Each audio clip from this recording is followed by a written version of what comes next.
Awal abad ke-9 ditandai dengan pemahkotaan Carolus Agung menjadi Raja Kerajaan Franka. Putra dari Raja Pepin III dan cucu dari Raja Carolus Martel ini dimahkotai oleh Paus Santo Leo III, tepat pada ibadat Natal, tanggal 25 Desember tahun 800, di Gereja Santo Petrus, Roma. Sebagai kerajaan pertama yang menguasai sebagian besar wilayah Eropa sejak era Kekaisaran Romawi, kerajaan ini kemudian dikenal dengan sebutan Kekaisaran Romawi Suci. Roma yang selama berabad-abad berada di bawah perlindungan Kekaisaran Romawi dan Bizantium, kini berada dalam perlindungan Kekaisaran Romawi Suci. Carolus Agung sendiri, sebelum peristiwa pemahkotaan itu, pernah menyurati Paus Leo III terkait perlindungan terhadap Roma. Dalam suratnya Carolus mengatakan, "Tugas saya adalah mempertahankan gereja dengan kekuatan senjata terhadap serangan dari luar, dan mengamankan di dalamnya terkait penegakan iman Katolik. Bagian Anda adalah membantu kami dengan doa." Dengan peristiwa ini, Paus berharap gereja akan terbebas dari campur tangan politik dan kekuasaan. Akan tetapi, Kekaisaran Bizantium melihat hal ini dari sisi yang berbeda. Bizantium yang selama ini merasa sebagai pelindung Roma, walaupun pada faktanya sering mengintervensi kewenangan gereja, merasa dikhianati.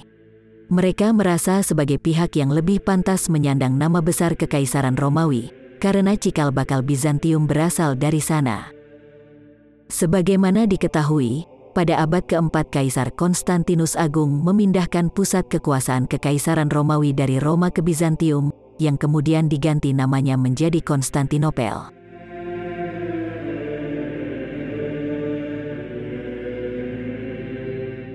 Tahun 814, masalah ikonoklasme muncul kembali setelah Leo V menjadi Kaisar Bizantium.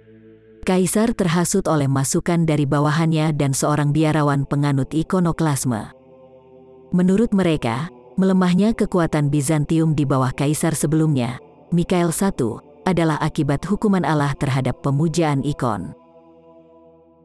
Kaisar Leo memanggil Patriark Konstantinopel, Santo Nikiforos, untuk menegakkan kembali ikonoklasme, sesuai hasil sinode tahun 754. Nikiforos menolak, dengan alasan bahwa ikonoklasme sudah dibatalkan pada Konsili Nikea kedua tahun 787. Akibat penolakannya ini, Nikiforos dibuang ke biara di seberang Selat Bosporus, dan digantikan oleh Patriark Theodotus I.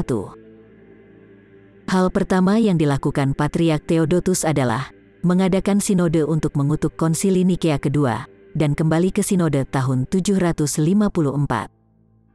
Setiap uskup, kepala biara, imam, atau pejabat pemerintahan sekalipun, jika tidak menuruti hasil sinode itu, akan digulingkan, dibuang, atau disiksa. Adalah seorang imam dan pimpinan biara di Studium, Konstantinopel, bernama Theodorus. Dia meminta bantuan Paus Paskalis I di Roma, dengan mengatasnamakan para penolak ikonoklasme yang mengalami persekusi. Di saat yang sama, Patriark Theodotus juga mengirim utusan untuk menemui Paus. Paus Paskalis menolak utusan Theodotus, karena menganggap Patriark Konstantinopel yang sah masih dijabat oleh Nikiforos. Sebaliknya, Paus menerima utusan Santo Theodorus. Dia bahkan menyediakan biara Santa Praxedes dan Santa Cecilia, untuk menampung biarawan Gereja Timur, yang mengalami persekusi karena menolak ikonoklasme.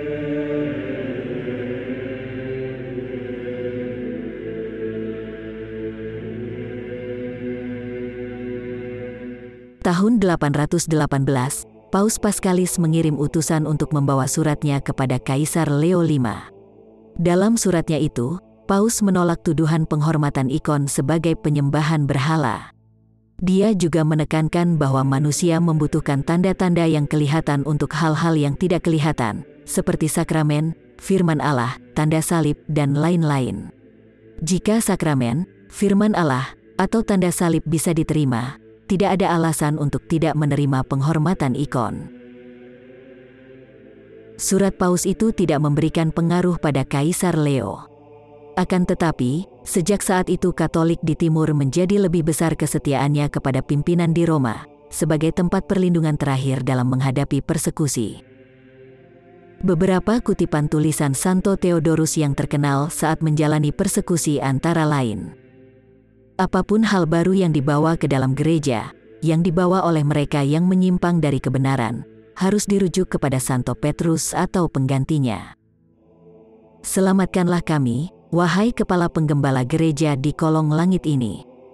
Aturlah agar keputusan diterima dari Roma, sebagaimana tradisi turun-menurun dari para bapak gereja kita.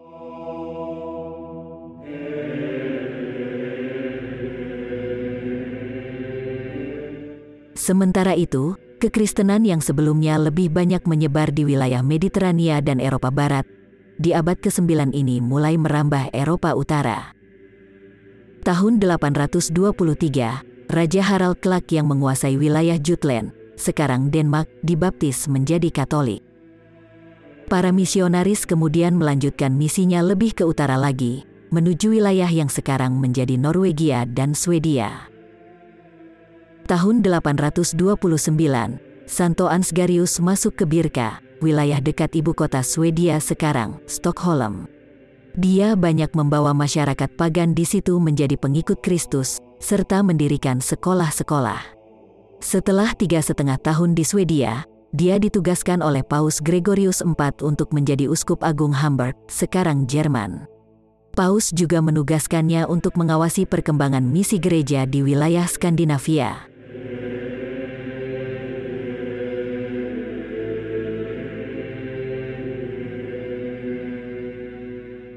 Setelah Kaisar Leo V wafat di tahun 820, dia digantikan berturut-turut oleh Kaisar Mikael II dan Kaisar Theophilus. Kedua kaisar ini meneruskan kebijakan ikonoklasme yang dihidupkan kembali oleh Kaisar Leo V. Dengan demikian, selama 28 tahun terdapat dua kelompok besar masyarakat di Bizantium, yakni kelompok pendukung dan kelompok penentang ikonoklasme. Tahun 842, Kaisar Theophilus wafat dan digantikan oleh putranya yang baru berusia 3 tahun, Mikael III. Dengan demikian Bizantium diperintah oleh ibu dari Mikael III, yaitu Ratu Theodora. Ratu Theodora melakukan hal yang sama persis dengan yang dilakukan Ratu Irene pada periode ikonoklasme pertama di abad sebelumnya. Dia membuka penjara dan membebaskan para penentang ikonoklasme. Dia memberi pilihan kepada Patriark Konstantinopel, Yohanes VII, untuk mengembalikan semua ikon yang diturunkan, atau mengundurkan diri. Patriark Yohanes VII memilih mengundurkan diri, dan digantikan oleh Methodius, yang sebelumnya lama mendekam di penjara. Tahun itu juga diadakan Sinode di Konstantinopel, yang menyetujui pengunduran diri Yohanes VII. Sinode juga memutuskan untuk kembali kepada keputusan Konsili Nikea kedua. Dengan demikian berakhirlah permasalahan ikonoklasme, yang diawali oleh maklumat Kaisar Leo III pada tahun 726.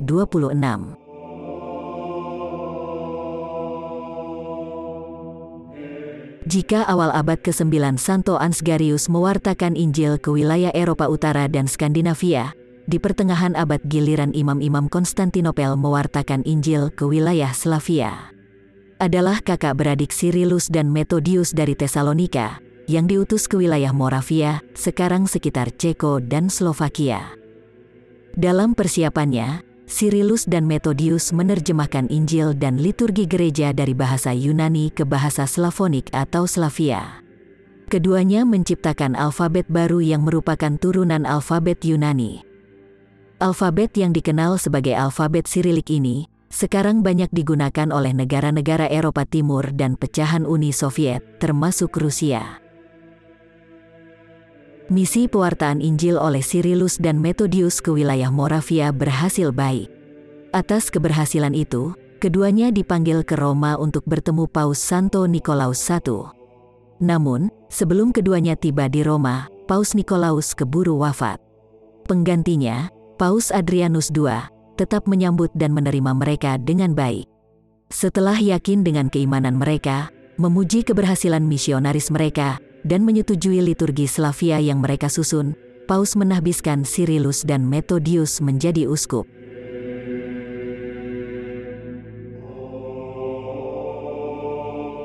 Pada periode yang sama, terjadi peristiwa yang mengakibatkan perpecahan antara gereja Barat dengan Timur. Pokok persoalan awalnya adalah masalah pribadi antara Patriark Konstantinopel, Santo Ignatius, dengan Bardas yang mewakili Mikhael III sebagai Kaisar Bizantium. Bardas menempati posisi itu setelah Ratu Theodora mengundurkan diri tahun 856. Pada Misa Epifani tahun 857, Patriark Ignatius menolak memberikan komuni kepada Bardas, yang kedapatan melakukan hubungan inses dengan menantu perempuannya. Bardas kemudian mendepak Ignatius dari posisi Patriark Konstantinopel, dan menggantikannya dengan Photius, orang kepercayaannya. Photius yang bukan dari klerus, sebelumnya adalah pejabat di kekaisaran, yang diakui kecakapan dan kepandaiannya. Agar bisa menduduki posisi Patriark, Bardas mempersiapkan Photius dari orang biasa menjadi diakon, imam, dan uskup hanya dalam tempo 1 minggu. Setelah menempati posisi Patriark Konstantinopel, Bardas dan Photius mengirim utusan ke Paus Nikolaus I untuk mendapatkan persetujuannya. Sementara itu, Ignatius yang telah terdepak dari posisi Patriark juga mengirim utusan ke Paus untuk menceritakan kejadian sebenarnya.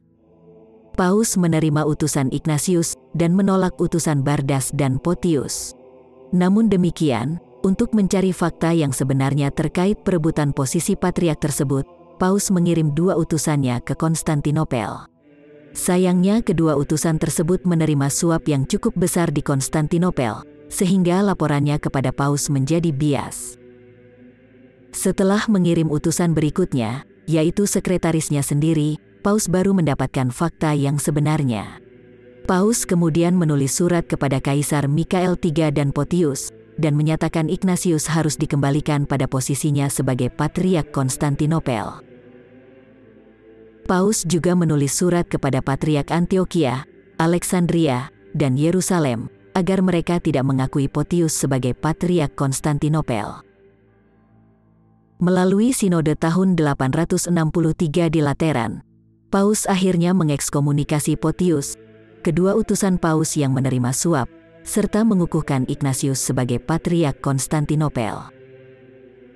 Baik Kaisar maupun Photius tidak menerima keputusan Sinode Roma itu. Mereka tetap memenjarakan Ignatius dan menyembunyikan surat Paus dari publik. Kaisar kemudian menjawab surat Paus yang isinya didikte oleh Photius. Dalam surat itu dikatakan bahwa seluruh Patriark Gereja Timur berada di belakang Photius. Surat Kaisar itu juga meminta Paus untuk menarik ekskomunikasi kepada 2 utusan yang menerima suap. Jika tidak dilaksanakan, Kaisar sendiri yang akan datang ke Roma untuk menghukum Paus.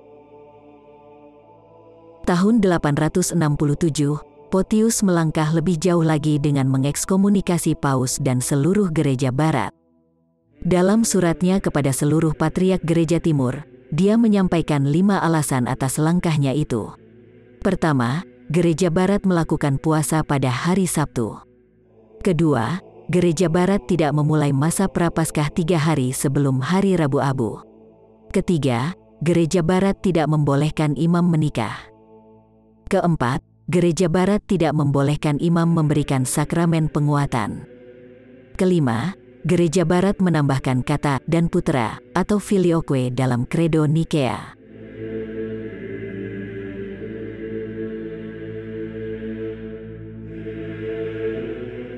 September tahun yang sama, Kaisar Mikhael III mati dibunuh, dan kemudian digantikan oleh wakilnya Basilius I. Naiknya Basilius mengubah keadaan. Dia menurunkan Photius dan mengembalikan posisi Ignatius, sesuai surat Paus Nikolaus I. 2 bulan berikutnya, Paus Nikolaus I wafat dan digantikan oleh Paus Adrianus II. Paus Adrianus II kemudian memenuhi permintaan Ignatius untuk mengirim delegasi pada sinode di Konstantinopel tahun 869. Sinode untuk mengadili Photius ini dimulai tanggal 5 Oktober tahun 869, dengan dihadiri delegasi dari Patriarki Yerusalem, Patriarki Antioquia, dan menjelang akhir, dari Patriarki Alexandria. Sinode Konstantinopel tahun 869 ini, oleh Gereja Katolik dicatat sebagai Konsili Ekumenis ke-8, walaupun sebagian gereja timur tidak mengakuinya. Pada konsili ini, Roma untuk pertama kalinya mengakui Konstantinopel sebagai tingkatan kedua tertinggi setelah Roma, dari kelima patriarki gereja. Walaupun perpecahan gereja barat dan timur bisa diselesaikan pada konsili Konstantinopel keempat ini, bukan berarti perseteruan Photius dan sebagian gereja timur dengan gereja barat selesai.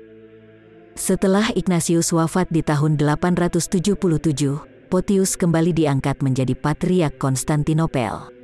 Perseteruan gereja barat dan timur pun terus berlangsung, khususnya terkait infalibilitas Paus, sampai akhirnya terjadi skisma besar di abad ke-11.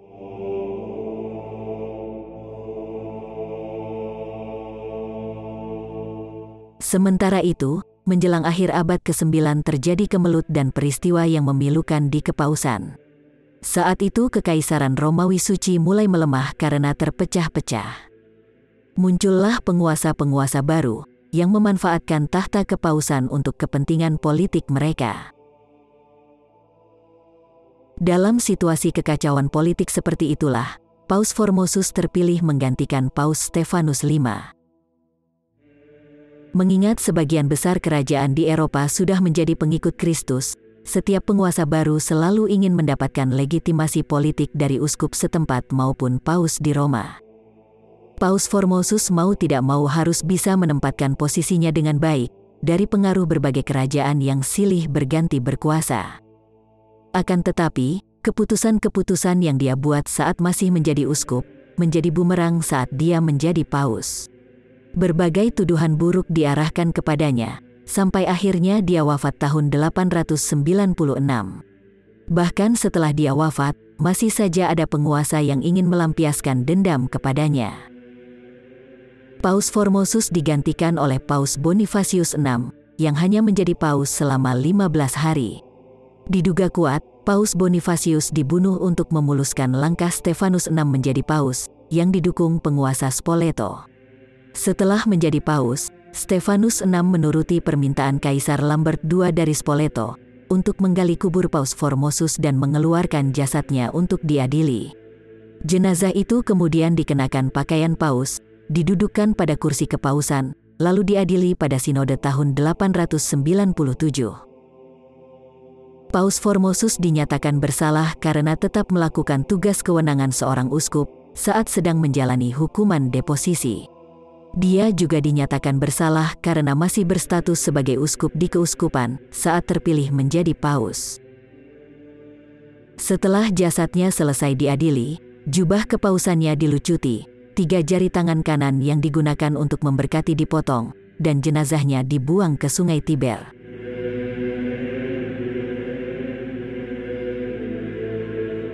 Setelah perbuatannya yang tidak patut itu, Paus Stefanus VI meminta siapa saja yang pernah ditahbiskan oleh Paus Formosus untuk mengundurkan diri karena penahbisan mereka dianggap tidak sah. Langkah-langkah Paus mengakibatkan kemarahan massa, sehingga menimbulkan kerusuhan yang berujung pada kematian Paus Stefanus VI karena dicekik. Selama tahun 897 ini saja, tercatat ada 3 orang yang menduduki jabatan Paus, akibat tarik-menarik kepentingan penguasa. Paus Stefanus VI digantikan oleh Paus Romanus, yang hanya menjabat dari bulan Agustus sampai November tahun 897. Diduga kuat dia disingkirkan oleh penguasa Roma.